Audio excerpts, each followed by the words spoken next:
Welcome to your deep dive. This time, we're diving into the fascinating world of the Vietnamese language. Yeah. Going beyond just, the usual greetings. Right. Getting ready to uncover, its intricate history, unique features, those surprising influences that make this language so captivating. So often people hear Vietnamese and just think tonal. Yeah. And while that's true, Right. there's so much more to it than meets the ear. Absolutely. Yeah. So let's start unpacking this. Okay. First things first, where does Vietnamese fit in with other languages? That's where things get interesting right out of the gate. Vietnamese belongs to the Austroasiatic family, which... That's sure Asiatic. Yeah. It almost sounds made up. Right. Okay, tell me more. It's got deep roots, though. We're talking about a language family that stretches across Southeast Asia and even into Eastern India. Think Vietnamese in Cambodia, and smaller languages spoken in Laos and parts of Thailand. They're all part of this big, fascinating family. Wow. I never would have guessed that. So how on earth did Vietnamese, a member of this Austroasiatic family, end up in Vietnam? Our sources mention something called the southward advance. This is a fascinating story of migration over centuries. Picture this. Vietnamese speakers starting in the Red River Delta centuries ago, slowly moving southward. Oh, yeah. But it wasn't just people on the move. Right. It was languages coming into contact, influencing each other, blending, evolving along the way. So they're bringing their language with them. Exactly. Yeah. That journey, that southward advance, played a huge role in shaping the dialects we hear in Vietnamese today. So, each stop on the journey added a new ingredient to the mix. Exactly. Imagine these early Vietnamese speakers encountering communities with their own languages, traditions, ways of life. Right. It's like adding spices to a dish. Each interaction, each encounter with another language left its mark on Vietnamese. That's a great analogy. And it makes you realize how dynamic language is always evolving, always adapting. Absolutely. And that's just the beginning. Wait until we dig into the Chinese influence on Vietnamese. Ooh. Now that's a story. All right, you mentioned Chinese influence. Let's dive into that. Okay. I have a feeling this is a big one. It really is. Yeah. It's impossible to talk about Vietnamese without acknowledging the huge influence of Chinese. But it goes way beyond just a few borrowed words. Oh, so it goes beyond just a few food-related terms like pho. Way beyond. This is about the very structure of the language itself. You see, for centuries, classical Chinese held a prestigious position in Vietnam. It was the language of government, scholarship, you name it. Right. So it makes sense that Vietnamese would borrow a bit. Right. Borrow a bit. We're talking about potentially a third of the Vietnamese lexicon.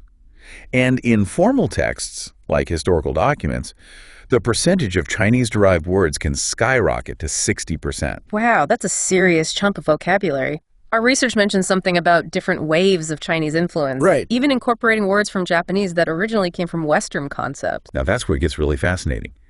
Imagine linguistic archaeology. We're peeling back layers of history to uncover how these languages interacted. Okay, I'm officially hooked.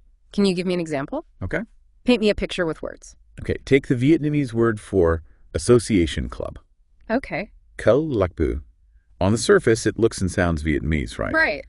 But if you trace it back, you discover it was borrowed from Chinese, pronounced julabu, Okay. which itself came from the Japanese word kulkura, pronounced kurabu, which ultimately is borrowed from English. Whoa, talk about a linguistic journey. Right. It's like a relay race of words across cultures. Who knew a simple phrase could have such a wild backstory? Exactly. And this kind of linguistic exchange happened all the time as new ideas and technologies entered East Asia. So basically, Vietnamese is a melting pot of linguistic influences. Yeah. It took bits and pieces from other languages, especially Chinese, and made them its own. Precisely. It's a testament to Vietnamese's adaptability and its ability to absorb and integrate new elements while still maintaining its unique character. Okay, so we've covered the origins of Vietnamese and the major influence of Chinese. Right. But what about those famous Vietnamese tones? They're a hallmark of the language, but I'll be honest, the tones seem a bit intimidating. Right. What's the deal with them? Think of them like musical notes. Okay. They're what give Vietnamese its unique melody and rhythm.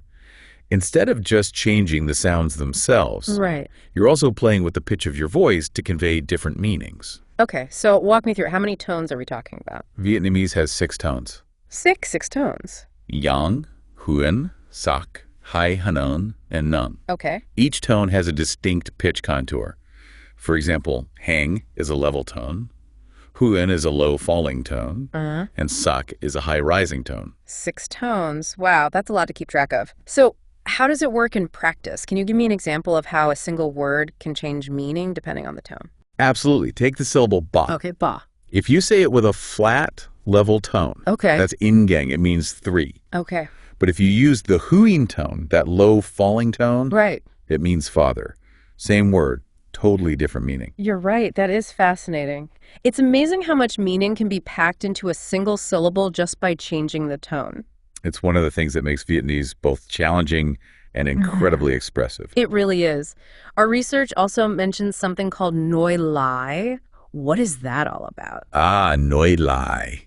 It's a Vietnamese word game where you twist and turn words, Okay. often by swapping tones, syllables, or even just parts of syllables to create new meanings, Right. usually humorous or ironic ones. So it's like a linguistic puzzle. Exactly. For example, let's take the phrase Noi Lai itself. Okay. If you swap the tones, it becomes Lai Noi, And I know. which, while not having a direct translation, Right. would roughly mean something like driving speech, a playful and nonsensical twist. That's amazing. It sounds like a fun way to play with the language. What are some other uses for Noi Lai? Well, it can be used to lighten the mood when discussing sensitive topics, Okay. or to create double entendres. Hmm. It's a way of adding layers of meaning and humor to everyday conversations. Okay, switching gears a bit here. Before the Vietnamese alphabet that's used today, how was the language written? That's a great question. Before the modern Vietnamese alphabet, which is a Romanized script, Right. they used a system called Chnum. Chnum. Tell me more. Imagine Vietnamese scholars looking at Chinese characters and thinking, we can adapt these to fit our language. Yeah. And that's essentially what they did. They borrowed some characters, modified others, and even created entirely new ones to represent Vietnamese sounds and words. That's incredible. Talk about ingenuity. How long was Chnum used? It was the main writing system for centuries, even used in official documents for a time. Wow. But then, a Jesuit missionary named Alexandre de Rogues came along in the 17th century. He saw the complexity of Chnum and thought there might be a more efficient way. Interesting.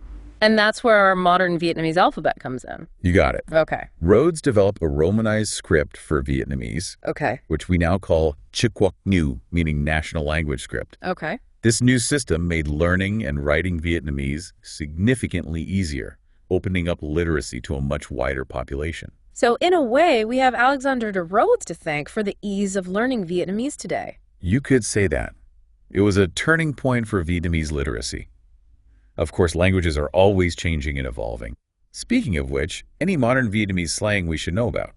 Purely for educational purposes, of course. Of course, I was just about to ask that. Well, like many languages, Vietnamese borrows from English, Right. especially in the age of the internet and technology. Makes sense. You'll hear words like TV for TV, Mm. short, snappy, efficient. So Vietnamese has this incredibly rich history, influenced by so many different cultures and languages.